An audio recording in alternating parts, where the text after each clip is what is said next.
की आवश्यकता है। आप रोज अखबारों में विज्ञापन देखते हैं, कार का लोन 5%, 6%, 0% कार का लोन। मेरी बात समझिएगा सुनील भाई के दर्द क्या है। 0% में जहां कार का लोन मिल जाता है और जहां एजुकेशन लोन के लिए 13% देने पड़ते हैं, वहां सच बोलने की आवश्यकता है। कमाल का देश है साहब। और हम भी क्या, हम लोग माइक पे खड़े होकर चिल्ला सकते हैं? इस देश की चीजों को अगर ठीक करना होगा तो हमें बदलना होगा। हमें कोई हक नहीं है भ्रष्टाचार के खिलाफ बोलने का। मेरे बात को, मेरे दर्द को समझना आपको और मुझे कोई हक नहीं है भ्रष्टाचार के खिलाफ बोलने का।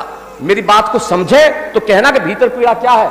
इस शहर में, अपने शहर में खड़ा हूं इसलिए बोलता हूं, अपने लोगों के बीच में कोई हक नहीं है मुझे और आपको भ्रष्टाचार के खिलाफ बोलने का। और हक इसलिए नहीं है कि मैं भ्रष्टाचार का या आप भ्रष्टाचार के समर्थक हैं। हक इसलिए नहीं है कि मैं, अगर सड़क पे मुझे कोई पुलिस वाला बिना कागज के रोक ले, मैं 200 रुपए देकर छूटना चाहता हूं, क्या मैं भ्रष्टाचार के खिलाफ बात करूंगा? मैं नंबर बढ़वाने के लिए अपने टीचर के घर मिठाई का डब्बा लेकर जाता हूं, क्या मैं भ्रष्टाचार के खिलाफ बात करूंगा? मैं टोल टैक्स बचाने के लिए गाड़ी साइड से निकालता हूं, क्या मैं भ्रष्टाचार के खिलाफ बात करूंगा? मैं सड़क पर कोई किसी महिला को छेड़ दे तो रोक के पूछता भी नहीं, क्या मैं भ्रष्टाचार के खिलाफ बात करूंगा? मेरे घर में बिजली का मीटर तेज चलता है, मैं तार फंसा के उसे धीरे करना चाहता हूं, क्या मैं भ्रष्टाचार के खिलाफ बात करूंगा? 1/125 करोड़ हिंदुस्तान आप हैं, 1/125 करोड़ हिंदुस्तान मैं हूं।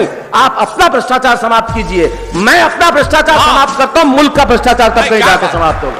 वंडरफुल, वंडरफुल, क्या बात, क्या बात। भाषण देने से भ्रष्टाचार समाप्त नहीं होते। हम लोग कौन है? हम लोग चाय की दुकान पे अखबार पढ़ते हैं और कहते हैं कि यार ये बाल मजदूरी कराने वालों को तो फांसी पे चढ़ा देना चाहिए। ये छोटू 3 चाय ला।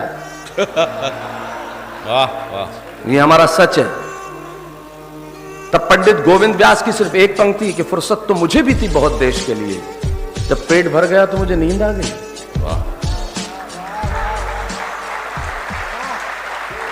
क्या बात है, क्या बात है। तब कहता हूं देश को भाषा बदलनी चाहिए। इस माइक पे खड़े होकर कहता हूं कि मुझे देश के प्रधान से कहना चाहता हूं कि बदल दे भाषा, भाषा बदले।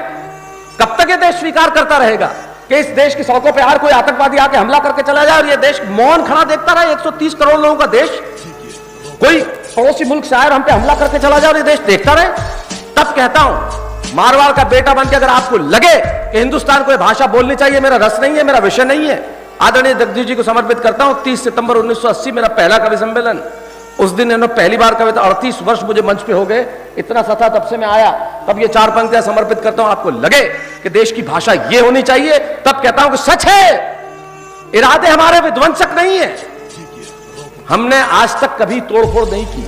सच है, इरादे हमारे विध्वंसक नहीं है और अकारण युद्ध के हम भी प्रशंसक नहीं है। 5000 साल हो गए हम पे हमले हुए, भारत ने कभी किसी पे हमला नहीं किया, लेकिन देश कब तक मौन खड़ा होकर देखता रहेगा? 130 करोड़ लोगों का देश खड़ा हो जाए दुनिया के सामने और बोल दे वो भाषा जो मैं बोलता हूं, बोल दे देश खड़ा होकर कि इस देश को ये भाषा बोलनी चाहिए कि सच है, इरादे हमारे विध्वंसक नहीं है, अकारण युद्ध के हम भी प्रशंसक नहीं है, अहिंसा के पुजारी हैं हम, लेकिन सुन ले दुनिया, अहिंसक हैं हम, नपुंसक नहीं है।